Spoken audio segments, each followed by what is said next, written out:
Sejam bem-vindos a mais um Pódium Cast, o podcast onde você está sempre em primeiro lugar.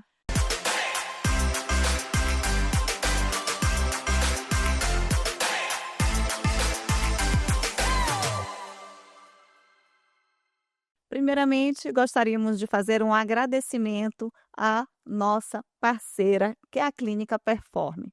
Lá você encontra todas as especialidades de ortopedia, nutrição e psicologia. Sabe aquela dorzinha no pé, aquela dorzinha no joelho, no quadril, no ombro? Lá você resolve.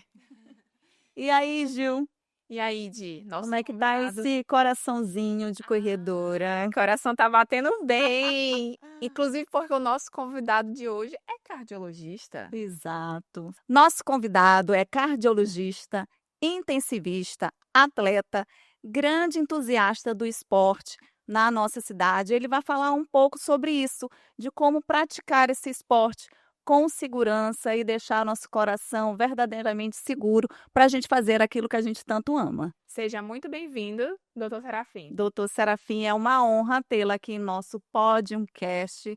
Eu sei que o senhor é um médico muito ocupado, né? A UTI ali, o trâmite de trabalho não para um segundo sequer. E obrigado por ter encontrado aí um tempinho para a gente bater esse bate-papo de hoje. Obrigado. Eu que agradeço essa oportunidade de conversar com vocês, principalmente falando sobre esporte, né? Que é um assunto que eu gosto, embora eu não seja especialista em cardiologia do esporte, eu acho que o cardiologista que se presta a tratar pessoas ligadas ao esporte tem que praticar o esporte, porque aí conhece na prática realmente o que é o esporte para poder fazer, associar com a medicina, né? No caso da cardiologia. Isso dá um gancho para a nossa primeira pergunta, Sim. que a gente quer saber o que acontece com o coração quando a gente começa a correr. Sim, perfeito. Na realidade, o coração do atleta, a distância entre o coração do atleta para um coração patológico, ele é muito pequena. A gente pode dizer que essa janela, né, que eles chamam de time window, essa janela que separa da fisiologia com a patologia é muito pequena. Um coração de atleta, vamos falar assim, coração do corredor, a gente está falando principalmente do corredor, né? Seja do corredor de curta distância, seja de longa, existem pequenas diferenças entre um e outro, mas normalmente é o quê? É um coração que tende a ficar mais forte, ele precisa hipertrofiar o músculo, que ele tem que aguentar, e ele tende a dilatar o coração, ele tem que aumentar o espaço que o sangue chega, porque ele precisa ejetar mais fluxo sanguíneo, ele tem que aumentar o débito cardíaco. E ele precisa ter o que a gente chama de um relaxamento maior, que ele precisa acomodar grandes quantidades de volume de sangue sem gerar pressão no coração, para não gerar pressão no pulmão, que é o que causa a falta de ar, quando você gera grandes pressões no pulmão. Então ele é um coração normalmente hipertrofiado e dilatado. E um coração patológico normalmente é um coração dilatado, só que ele não tem esse relaxamento bom, como tem um coração de atleta, e não tem essa hipertrofia com a contração vigorosa que tem um coração de atleta. Então, isso é um coração de atleta. Um coração de atleta, normalmente, ele bate mais devagar, mas com uma efetividade. É isso que eu ia até perguntar. Às vezes eu vou no cardiologista, a gente faz aquela coisa anterior, né, da consulta. E aí todo mundo me pergunta assim: "Você está bem?" Porque o batimento cardíaco é muito baixo. Isso. Por que que ele fica tão baixo? Ele não trabalha mais? Porque na nossa cabeça nossa, né, geralmente o nosso batimento ali quando a gente pratica o exercício, ele se eleva, e por que em repouso ele é tão lento? O nome disso é eficiência energética. Na realidade, existe um predomínio do parasimpático, do sistema vagal, fazendo com que você fique economizando energia. O seu coração, ele bate menos vezes, mas cada contração dele libera uma quantidade muito grande de volume sistólico, que vai gerar um débito cardíaco suficiente para perfundir seu corpo. Então, isso é eficiência na realidade. Então, isso que você me falou é uma coisa muito interessante, que é o cuidado que vocês têm que ter, o atleta de uma forma geral, quando chega, por exemplo, numa emergência. Porque se você pega médicos que não tenha tanta experiência ou segurança, ao pegar um eletro caracteriza-se com uma bradicardia e às vezes essa Bradicardia é a é frequência baixa, abaixo de 60, mas muitas vezes é 40, 45. Acabei de olhar a minha aqui, É. 42. Aí, 42 conversando. Você conversa. imagina dormindo. Já acordei de madrugada, até tirei o alarme com o relógio apitando, porque tava estava baixo. muito baixo. Exatamente. É. Então, às vezes, dizem que o Armstrong, né? O nosso atleta É de ciclismo, ciclista. ele batia 15 dormindo. Meu Deus. Porque ele tinha um Quase desempenho absurdo. É. Então, você imagina. A minha esposa, eu já peguei ela batendo a 30. Nossa. Mas bem. É. Então, aí é que é o problema. Aí é que tem que tomar cuidado. Até porque existem próprias arritmias por predomínio vagotônico do atleta, que às vezes simula arritmia. E eu pegando uma pessoa desavisada, pode induzir um problema danado, né? Fazer a pessoa ficar internada, gerar uma série de coisas por conta disso. E existe diferença do coração do velocista para o coração daquele que pratica Tipo um ultramaratonista que corre bem lento, mas que a corre prática mais Pouca resistente? diferença. Pouca diferença. Ambos praticam o treinamento aeróbico a gente chama de longa distância. Eu estou me fugindo o nome agora, porque não é, endurance. é um endurance, perfeito. É um treinamento de volume, Sim. não é de intensidade. Não, é um crescimento de intensidade, de alta performance, mas não é de resistência. Pronto, ficou melhor. Resistência é carga. Ah, tá. Por exemplo, então o coração do Bolt bate na mesma velocidade, por exemplo, do que o coração do Kipchoge. Bate. Na situação de repouso, sim. Existem diferenças entre ambos somente em termos de hipertrofia. Muito provavelmente o coração do Bolt é um pouquinho mais hipertrofiado em relação ao Kipchoge. Kipchoge. Exatamente. Mas assim, pouca coisa, pouca diferença. E o coração se adapta também, né? Se adapta. Outro dia eu estava até vendo um maratonista aí, ele bateu até o recorde, é um brasileiro, que ele fez 366 maratonas durante um ano. Ah, eu vi o Hugo Faria. E aí ele, como ele foi atrás de pessoas para apoiar, e acabou que eu acho que foi o Encore, não lembro, resolveu apoiar esse projeto dele e fez uma pesquisa durante esses 366 dias. E os cardiologistas que acompanharam ele falaram que o coração dele acabou se adaptando ali ao esforço diário que ele fazia. Que ele não passava nada, assim. Se a gente né? for para o homem da época, provavelmente. A gente foi feito para isso, para estar em movimento. Exato. Essa é a grande diferença. O que caracteriza uma pessoa não sedentária não é praticar 1 hora de exercício todo dia, é a mobilidade ao longo do dia. Entendi. Isso porque, por exemplo, o que adianta você praticar esporte 1 hora por dia e as outras 23 horas do dia você está deitado ou sentado? É. Entendeu? Essa é a diferença. Existe um estudo americano que é muito interessante, que pegou crianças em horário escolar, pegou crianças que ficam sentadas durante a aula e crianças que botaram ela em pé para assistir a aula, só que botou posições anatômicas da criança em pé. Ficou o tempo todo em pé com posições anatômicas para não cansar tanto. O cansaço da posição das pernas.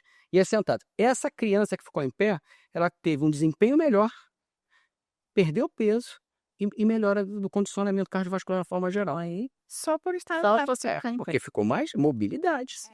Entendeu? Porque hoje a gente não quer ter trabalho nem para levantar, para ligar televisão, tudo no botão. Tudo no botão. Elevador. Vem cá, e quais são os exames indispensáveis pra gente que quer começar o esporte, ainda que seja de forma amadora, e pra gente que já tá há muito tempo no esporte também? Isso é uma coisa muito importante. Eu acho que hoje a gente não dá mais para brincar. Essa avaliação pré-participação que nós chamamos, ela, dentro da minha opinião, isso as diretrizes ainda tem bastante controvérsia quanto a isso. O que a gente precisa ter em mente? Isso é muito importante. Um teste ergométrico, um eletrocardiograma e um exame físico, isso aqui não diz que você está preparado para fazer atividade física. Atividade física de moderada a intensa. Vamos lá. A moderada a ser um atleta de alta performance, independente da sua intensidade. Um atleta de longa distância, independente de você é competidor top ou você é um competidor. Porque o teste de esforço é um exame completamente inespecífico. Ele tem vários falsos negativos, ou seja, você, a cada 10 exames, ele pode ter uma quantidade de 6 a 7 ser falso e negativo, ou seja, ele não mostrar nada e ter alguma coisa. Tudo isso, então a margem é alta. Não é alta, ele só é bom quando ele é positivo. Uhum. Aí ele te dá uma tranquilidade. Agora, quando ele é negativo, ele não te diz nada. Então, ele não é um exame bom. Então, quando você fala em atletas de alta performance, principalmente, ele não é bom. Agora, se você, por exemplo, vou fazer uma caminhada leve, não precisa fazer nada. Caminhada leve é igual ficar aí sentado, não precisa fazer nada. Essa é a realidade. O exercício leve não precisa fazer nada. O exercício de leve a moderado, aí você já pode fazer uma coisa simples. O elétrico, um teste de esforço, uma coisa bem simples. Porque é difícil estimular. Agora, eu comecei a fazer atividade para... eu quero correr 5 km em prova, eu quero correr 10, a partir daí muda. Aí você tem que fazer uma avaliação para participação. Lembre-se do seguinte, a atividade física a longo prazo, ela realmente melhora a mortalidade e melhora essa condição cardiovascular. Uhum. Mas condições agudas das provas, elas aumentam um pouquinho o risco de morte súbita. Por quê? Porque você numa prova, você sempre passa do seu limite. Você se excede. Exatamente. Ainda quando a gente fala assim, não vou me exceder, Não gente. existe essa possibilidade. A empolgação, a adrenalina faz a gente ir mais Então, se você não sabe a sua condição cardiovascular, ou condição clínica de uma forma geral, é nessa hora que você tem um evento. Seja por desconhecimento, seja por uma avaliação inadequada, ou seja que você sabe, mas mesmo assim você se arrisca. Né? É o que acontece, gente. E você atribui a gente tem visto ultimamente muitas mortes súbitas acontecendo, até aqui em São Luís, nessas corridas. A que você atribui a isso? Aí vamos voltar para esse lado. Como se fala em estatística, não há um aumento de mortes relacionado às corridas de rua, vamos falar dessa forma, aos eventos de rua, seja o triatlo, seja as corridas de rua, seja o ciclismo. Não há um aumento, porque ainda assim, se eu não me engano, a maratona é 1 para 40. Natação também, a gente já viu uns 2 casos aqui, né? Dentro no triatlon, o local que tem mais evento é na natação. É na natação, porque a natação é mais difícil. É mais difícil. Se tem algum problema para socorrer ali, já é certificado, não se vê. Né? Não sei se você já fez prova de 70%. É onde você não vê. Não vê. Não, a pessoa não consegue ver, né? E ali é essa possibilidade. Dependendo da quantidade de pessoas. Coisa assim que tem pelo menos no Ironman. A gente tem uma tornozeleira. E aí, se você não sai da água, aí alguma coisa aconteceu. Mas aí até descobrir que você não saiu da água. 3 minutos ou menos. Afogou, já era. Já era. E fez um evento. É muita gente, muita abraçada, água agitada, pernada, o coração, adrenalina, o medo da gente deitar no mar, né? Isso. A frequência cardíaca do coração no mar é 15 ou 20 batimentos menor do que na rua. Então, tu imagina um coração batendo a 170 ou 160, 170 no mar, que é onde a gente se estressa mais, né? Sim. O medo, né? O medo. A atividade simpática dentro do mar, você nadando, do atleta, é muito mais intensa. Então, ali tem mais evento. Imagina se você não está preparado, se você tem uma condição que predispõe a um risco. Sim. A chance é maior. Então, na minha cabeça, voltando ao exame, eu acho hoje um atleta, principalmente acima de 40 anos, angiotomografia de artérias coronárias, para mim, é primordial. Mas Serafim, as diretrizes recomendam você fazer score de cálcio. Eu acho que score de cálcio ele tem falhas. E eu acho que um atleta de alta performance não pode ter falhas. Por exemplo, mulheres. Mulheres ainda fora da menopausa, o risco de ter doença coronária é muito baixo. Mas as coisas estão mudando. Cada vez mais você vê a quantidade de pessoas com menos de 40 anos tendo evento cardíaco. Doença coronária, infarto, porque a doença que mais mata no mundo ainda é a doença da aterosclerose coronariana. É infarto. Então, a placa de gordura. É a placa de gordura na. E pode existir uma predisposição genética? Pode. A gente está falando da lipoproteína A, que é quando a pessoa tem aumentada, ela tem 10 vezes mais risco de ter doença aterosclerótica que a população normal. Então, não deixa de ser. Mas isso é uma pequena parte. É evolução natural mesmo. Sim. É relacionado ao colesterol, relacionado ao seu estilo de vida, quem tem mais tendência à resistência insulínica, relacionado à sua pressão arterial e vários outros fatores. Fumar, bebida. Então, no fim, é relacionado também à nossa convivência, estilo, o que a gente come, se a gente pratica esporte ou não. Exatamente. Então, a angiotomografia de artéria coronária, por exemplo, se você faz esse exame, ele pode já te nortear, te dar uma tranquilidade. Entendeu? Se você faz, eu tenho placa coronária. Então, e ela é silenciosa, né? Totalmente silenciosa. Totalmente. Quando você faz os preditores de risco cardiovascular, por exemplo, se aconselha fazer a partir de 50 anos, 55, para estimar teu risco cardíaco em 10 anos. Pô, uma metade dos eventos cardíacos estão ocorrendo antes dos 50, É. aí não serve para nada. E por que que em homem acontece mais morte súbita do que em mulher? A gente Antes da menopausa, acredita porque que a tem uma gente proteção escuta, hormonal. né, nessa Mas tem idade de mesmo. 40, o homem, né, Eu, quando tem esse problema, um ataque cardíaco é mais fulminante do que na realidade, eu vou te dizer o mais seguinte, a incidência de evento cardíaco antes da menopausa, então vamos lá, antes dos 50 anos é muito maior no homem do que na mulher. Isso está relacionado, a princípio, a questões hormonais, tá? E de alguma forma, os hormônios femininos protegem a mulher de alguma forma, tá? Mas isso está caindo, porque a mulher está cada vez mais com o estilo de vida igual ao do homem, não tem diferença hoje, tá? Então, tanto a favor como contra, né? Se eu fumo, se eu bebo, se eu tenho um estilo de vida ruim, se eu começo a fazer, vamos falar desse nome para não ficar tão feio, reposição hormonal de uma forma exagerada e descontrolada, e eu passo a ter riscos de doença aterosclerose igualzinho. E tá tendo, né? A gente tem histórias aí. É lógico que com a divulgação da mídia, hoje com a internet, com o Instagram, as coisas estão aparecendo que talvez já existisse no passado. É que a gente agora que tá tendo notícia, né? Verdade, tem isso, é é verdade. verdade. É isso, então pode ser. Então, assim, a morte súbita, ela pode ocorrer, inclusive, você não praticando esporte, Pode, né? lógico, lógico. Antes dos 40 anos, antigamente era dos 40, né? Agora vamos falar antes dos 30, existem as cardiopatias congênitas, principalmente a cardiopatia miopertrófica, existem as cardiopatias elétricas que causam morte súbita, elas são responsáveis por isso, pela morte súbita, e a gente vê isso toda hora, não é uma coisa incomum, não. É uma coisa É. comum. E às vezes, mesmo você fazendo toda a investigação, você não acha, ela aparece depois. Você tá falando aí de reposição hormonal. Eu tô, agora em janeiro eu já faço 49 anos, então já estou entrando naquela fase que meus hormônios já estão todos bagunçados, né. E acontece o quê? O estrógeno, né, que Isso. protege o coração Ele é um dos feminino da mulher, né. Isso. E aí quando a gente vai chegando, acontece essa queda, né. O senhor é a favor dessa reposição hormonal nessa época de Eu sou menopausa da mulher? totalmente a favor. Eu acho que existe uma janela de oportunidade que a mulher tem, que é a janela pré-menopausa, que deve se começar muito antes, que evita vários problemas clínicos cardiovasculares, osteomusculares, neurológicos, mas isso tudo tem que ser servido de um acompanhamento bem justo com um médico com experiência e que tem que avaliar os outros fatores. Por exemplo, você não pode fazer um acompanhamento desse sem fazer um exame ultrassom de mama, uma mamografia, eventualmente uma ressonância. Você tem que fazer uma avaliação, um ultrassom transvaginal, você tem que avaliar seu endométrio. Tudo isso tem que vir acompanhado, porque olha só, não adianta você fazer a reposição hormonal e você ter um estilo de vida ruim, você comer tudo de tudo, você tá acima do peso, você tá com síndrome de resistência insulínica, você tá com pré-diabetes, aí você tá adicionando risco.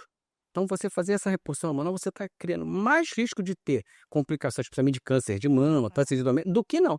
Agora, se você combate todos os seus fatores, é fantástico. Não, e é indicação absoluta, é assim, não dá para entender quem não faz.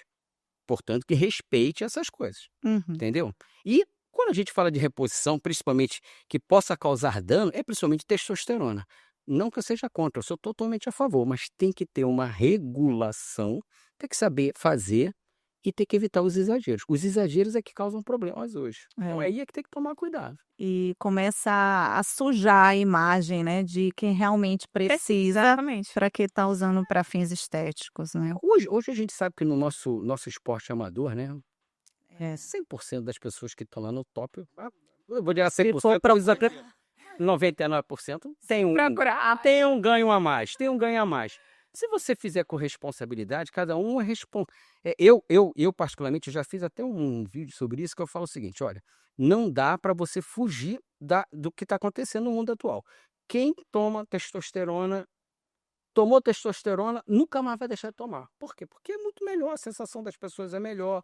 E essa reposição mexe também com a sua produção natural? Tipo, Mexe, quando a claro. pessoa começa a suplementar testo, ela deixa de produzir? Com toda certeza. É? Ela vai Já deixar e mexe. pode até se tornar não respondedora para sempre. Então Depen pra sempre ela vai ter que tomar? Dependendo da quantidade e do ciclo que você promover. Sim, a tendência é você parar de pro esse aqui é o problema. É. As pessoas, às vezes, desnecessariamente começam a fazer uso, esquecendo que isso possa ser definitivo. Por exemplo, vou falar do homem. O homem começa a fazer reposição hormonal porque quer ganhar uma massa ou quer se sentir melhor. Ótimo, ele vai ganhar. Então ele vai dar um boom de testosterona, ele vai se sentir muito melhor, ele vai ganhar muito mais energia, ele vai ganhar força, ele vai ganhar libido, ele vai se sentir melhor. Perfeito.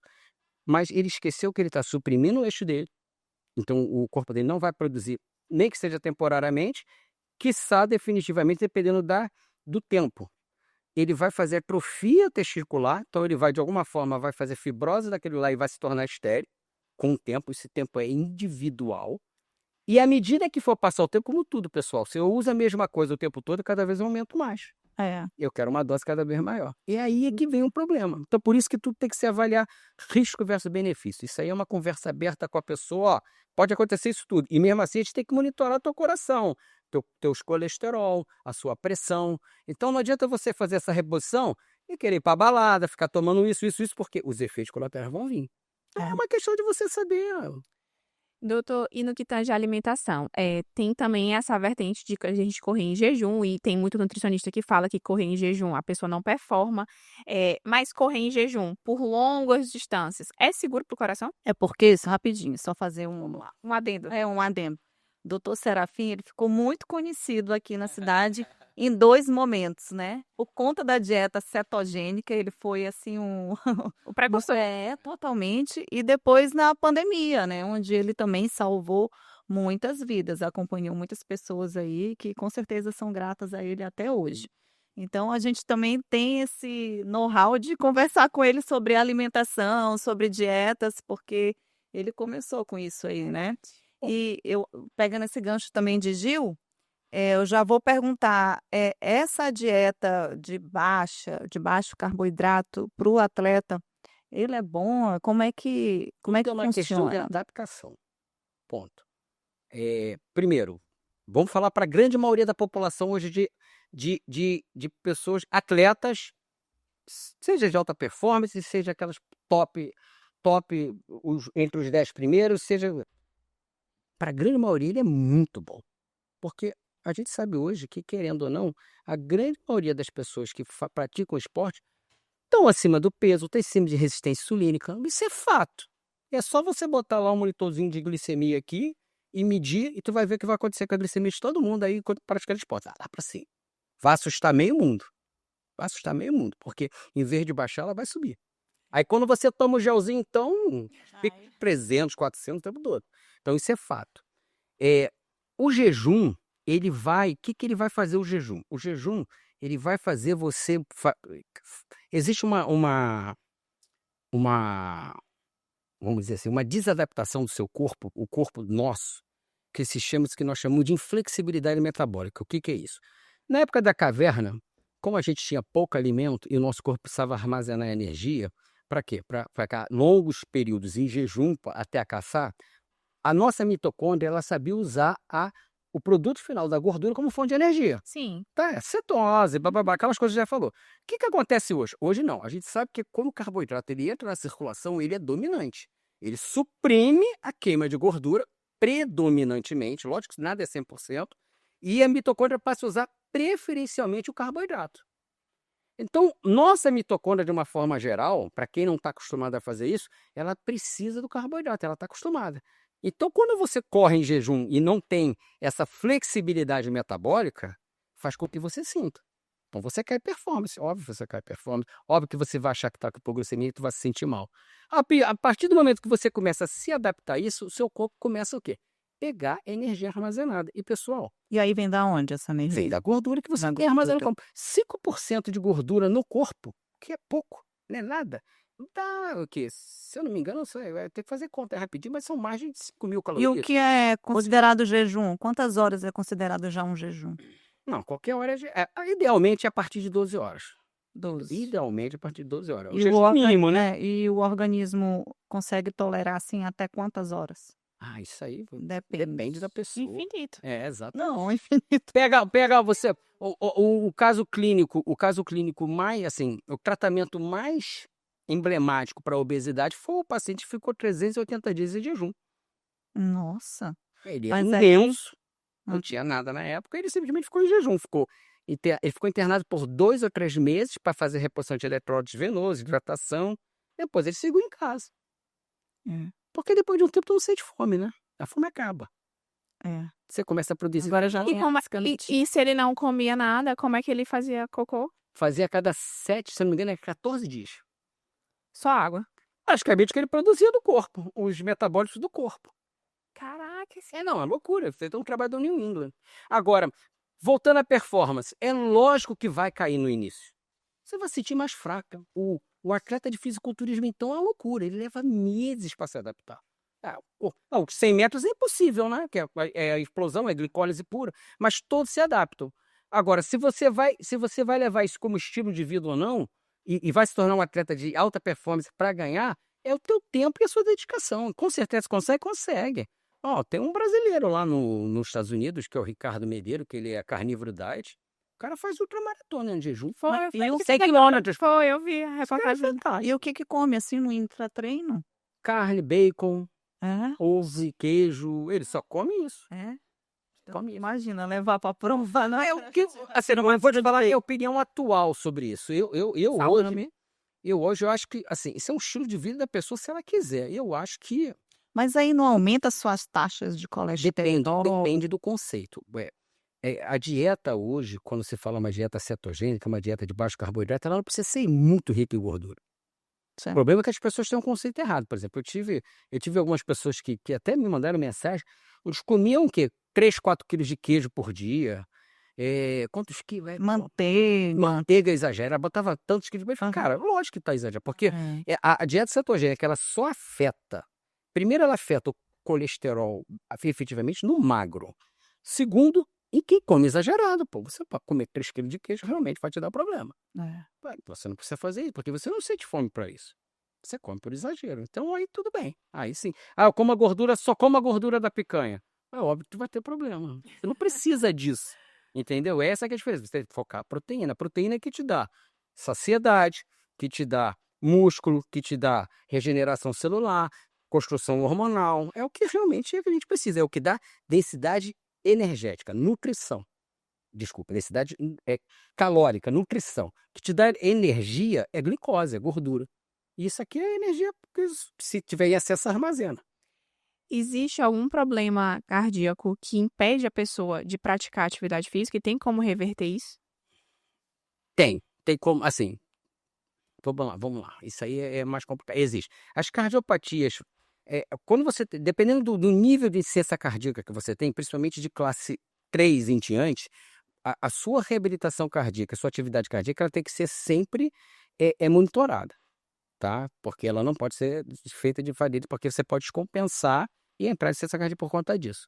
Existem cardiopatias, por exemplo, doença valvular, que você tem estenose aórtica grave. Você pode demandar o aumento do débito cardíaco, só que a válvula está fechada, não passa. Aí você vai descompensar. Estenose mitral, porque isso tudo vai para o pulmão. Então você pode fazer o edema agudo de pulmão. Então, descompensa no pulmão.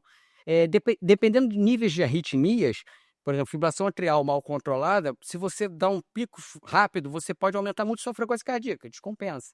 Então, tudo pode ser feito, mas tem que estar sendo feito com um profissional experiente do lado. Aí vem um médico do esporte, a clínica de reabilitação funciona muito bem. Pro cardiopata grave, ele funciona. E é fundamental. É a mesma coisa para o paciente oncológico. O que tem que se ter na cabeça é o seguinte, essa é a minha opinião pessoal hoje. Para mim, o principal fator que a gente tem de saúde cardiovascular, saúde, é a atividade física. Para mim, o mais importante de todos. Para Até tudo, né? alimentação, na minha cabeça, sim. Tanto física quanto mental. Eu acho, né? mental nem se fala, né? É. Agora, o problema são os conceitos. Aí vem minha cabeça. Eu acho que esse conceito da American Heart, de dizer que 30 minutos 3 vezes por semana é o suficiente. Na minha cabeça, não é. Para mim, é 150 minutos, né? Semanal, 150 semanal. 150 semanal. Para mim, isso não é nada. O que Uma quer? caminhadinha leve, 150 minutos. Não. tem que mudar a cabeça das pessoas. Ó, você tem que ter pelo menos 8.000 passos, porque quem faz 8.000 passos por dia não está fazendo uma caminhada leve, né? Bota aí no relógio, que eu desafio todo mundo. Ah, esse é mole, tá, faz aí. Ninguém consegue, assim, ninguém que não está acostumado a fazer. Sim. Não consegue, chega a 2.000, 3.000 no máximo. Então vamos fazer 8.000 passos todo dia. Porque eu escuto cardiologistas que não tem muita experiência e falam assim, não, você deve fazer a 30 minutos de atividade ou 8.000 passos. Meu amigo, 8.000 passos vai levar 1h30 pelo menos, por baixo, ou mais. Né? Que dá mais 8, 9 quilômetros. Hoje eu corri 30 minutos e deu 7.000 e poucos passos, mas eu corri. Você correu. Imagina quem anda. 1h30, pelo menos, né? 6 km por hora, rápido. Que não é qualquer um que anda 6 km por hora, né? Não. Não é qualquer um. Então é isso que eu estou querendo dizer. Então, a pessoa tem que ter mobilidade. Mobilidade é ficar andando, é não pegar elevador. Eu tentei fazer a campanha no hospital.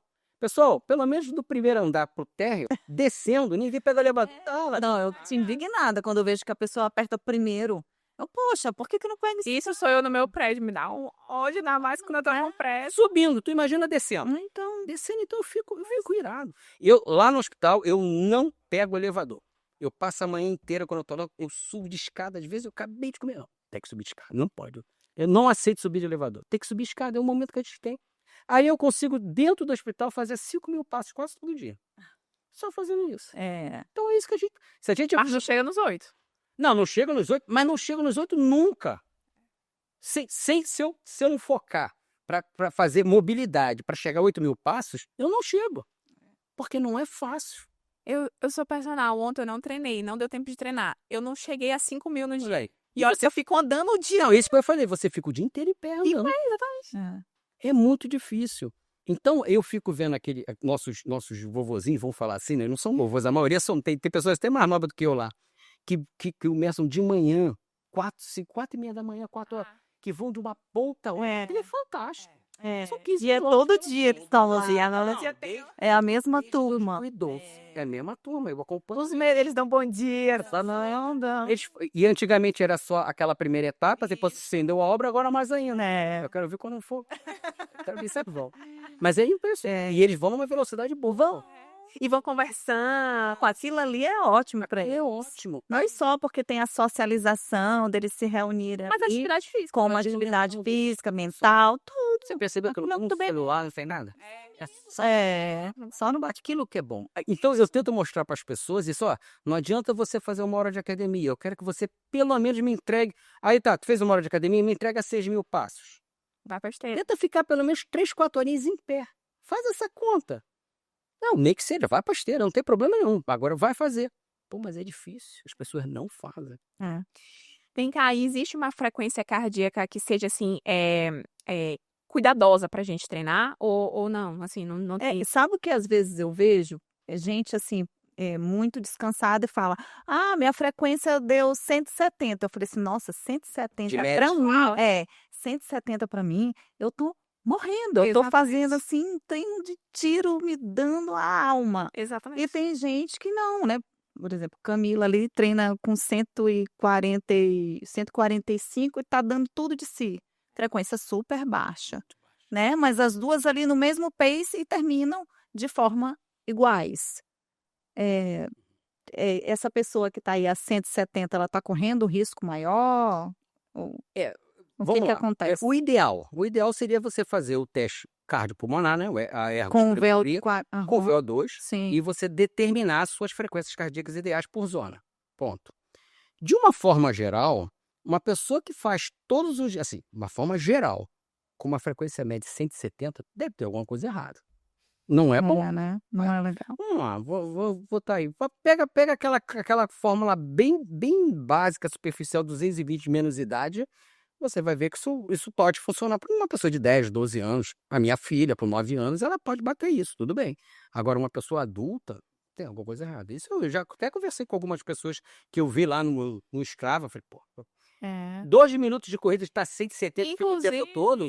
Tem alguma coisa errada. Inclusive, eu já percebi, porque eu também sou dessas de ficar olhando o Strava, que tem gente agora que omite a frequência cardíaca, porque a frequência é muito alta. Às vezes fala assim, tô tendo treino regenerativo. Aí corre ali 540, 550, tá com 180 de batimento, 170. Mas isso eu acho que aí é o papel do personal. O educador físico, vamos falar assim, que eu acho que é fundamental, né? Tu vê que eu sempre estou apoiando o educador físico. Para mim, é a pessoa mais, é o maior investimento que tem que se fazer. Em vez de ir para a clínica e ficar tomando coisa na veia, vai lá, vai investir no veio do. Porque isso é uma besteira. Não gosto nem de comentar esse assunto, não. Investe no educador físico. Um educador físico sério que vai prestar atenção nisso. Porque eu não consigo, assim, na minha cabeça, quando eu vejo uma pessoa que está assessorada, que está lá no terceiro minuto de corrida no quinto, batendo a 180, e ela não está sentindo, mas 180 não pode, pessoal, tem uma coisa errada. Tem uma coisa errada. E fica o tempo todo. O tempo todo. Olha, eu tenho um exemplo disso, que eu, numa meia maratona com a minha esposa, a minha esposa bate uma frequência mais baixa. Ela, no quinto, sexto quilômetro, 7, começou a se sentir mal. E eu tava cabeça a mil, não dei nem bola. Eu falei, não, eu tô bem, vamos lá, vamos lá. Ela começou a bater 170, 180 e foi até o final da prova. Olha, quando eu olhei aquilo, eu falei, meu Deus, podia ter acontecido alguma coisa. Mas tem a coisa errada. Então, o educador físico que vê isso, no mínimo, tem que chamar a atenção dele. Como? Vamos diminuir, vamos ver o que está acontecendo. Ó, vale a pena tu dar uma olhada, porque tem que ter alguma coisa errada. O coração da gente batendo assim. Existe uma entidade, bom, vou falar o que vocês precisam saber, que é importante, vocês vão entender. Existe uma entidade no coração, na cardiologia, chamada taquicardiomiopatia. O que é isso? Se teu coração começar a bater acima de 100 o tempo todo por vários dias, você está desgastando toda a inervação simpática, as terminações nervosas do coração. Ele começa a dilatar progressivamente. É uma forma de ciência cardíaca. Leva uma cardiomiopatia dilatada. Por quê? Porque o coração fica batendo tanto, ele fadiga. Ó, vai fazendo. É a mesma coisa assim, pega um copo. Acima de Fica 100 já é... Fica 5, fica 10, 20, 30, 1 hora, 2 horas, 10 horas assim. Tá cansado. Cansado. Acima de 100 é taquicardia. Então, tem pessoas que ficam o tempo todo assim, tem alguma coisa errada. Entendeu? E, doutor, dizem que a maratona, ela é maléfica. A gente que gosta, né, dessas provas de resistência. Isso é verdade? Maratona não faz bem para a saúde? Eu discordo disso, tá? Eu discordo disso plenamente. Eu escuto muita gente falar isso. Aí tem um outro louco aí que chega e fala: atividade física é bom, mas faz mal para a saúde. Pô, isso é uma balela, né? Aí tem alguns engraçadinhos que gostam de ficar usando isso. Eu acho que a maratona feita de forma adequada, com treinamento, com as condições adequadas, não faz mal nenhum para a saúde. Nenhum, está mais do que provado. Se fosse assim, o índice de complicações ele seria enorme. Não tem, pessoal. É raríssimo ter um evento. É raríssimo. É verdade. Não, isso aí não existe isso. Olha, o Vitor já apareceu ali umas 3 vezes que a gente já excedeu a hora, mas é porque o bate-papo é tão bom, tão gostoso. É um assunto que a gente gosta, é interessante, ele está muito em alta, né? Considerando os últimos acontecimentos que a gente tem visto nas corridas de rua, que passou assim, que a gente nem viu, mas infelizmente a gente tem que encerrar. Né?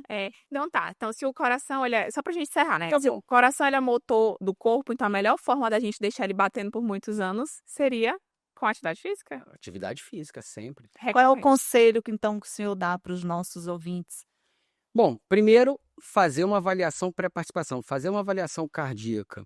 E principalmente para quem pratica esporte regular, de alta intensidade, fazer uma regulação assim, e semestral, seja que for, qualquer mudança, é importante. Temos que ter pelo menos uma avaliação com angiotomografia, eu diria assim, uma avaliação com angiotomografia inicial e a partir daí, de acordo com cada um. Ponto. E os outros exames é muito individual, de acordo com cada um você vai avaliando o paciente. Mas a angiotomografia, para mim, é o dado mais importante. Por quê? Porque doença coronária é a doença que mais mata no mundo. E, apesar de você saber a fisiopatologia, como acontece, como desenvolve, continua aumentando. Então tem alguma coisa errada. Então a gente precisa estar sempre atento a isso. E o que falta os cardiologistas prescrever esse exame? Porque a gente não é um exame comum, né? Tem desconhecimento e tem as pessoas serem cegas por diretrizes. E as diretrizes já não conseguem dizer dessa forma. Tá? O score de cálcio, por exemplo. O score de cálcio é excelente. Sim, ele é excelente, mas o ser negativo, ele não afasta a doença. Eu peguei recentemente um exemplo, um estudante de medicina, doidinho, 20 e poucos anos, que fez durante um treinamento uma dor no peito lancinante. que ele acabou parando no hospital. As enzimas subiram, não acharam nada, aí ele acabou indo embora. Ele fez uma angiotomografia e tinha lá uma placa, score de cálcio 0. Uma placa pequena, proximal, que a gente chama de placa mole, porque é uma placa sem cálcio, uma placa não fibrosada, que ela, com certeza, foi ela que instabilizou, fez o trombo, fechou, só que o corpo, que é o corpo nosso, tem um sistema fibrinolítico potente, o endógeno, ele abriu isso aí, ele não morreu, porque Deus não queria que ele morresse. Jovem, talvez Jovem, segurou. Graças a Deus. Então, mas esse rapaz, só o fato dele com 22 ou 23 anos, eu nem lembro a idade dele, deve ter 22, 23 anos, estudante, com aquela placa ali já mostra que ele tem doença arteriosclerose precoce. E o score não apareceu. Zero. Ele com placa. Zero. Eu não lembro nem sei quanto deu o LPA dele, a lipoproteína, eu não lembro mais ou menos. Mas só o fato de ter isso aqui, ele já é de alto risco. E essa aqui, a DA proximal, é o que é a artéria de vulva, por isso que morre mais do que mulher. Porque geralmente é mais na DA proximal que ela fecha, ela pega 50% do coração. Então, é isso. é isso, né? Doutor Serafim, muito obrigada pela sua presença. Como eu já disse, ele, né, ter deixado aí um pouco o consultório, o hospital de lado para deixar um pouco, né, da sua experiência aqui no nosso podcast, que foi com certeza muito enriquecedor. Muito obrigado. Se você gostou desse bate-papo, compartilhe com amigos, se inscreva no nosso canal e encontre Dr. Serafim nas redes sociais e pela litorânea, pedalando. Pedalando, né?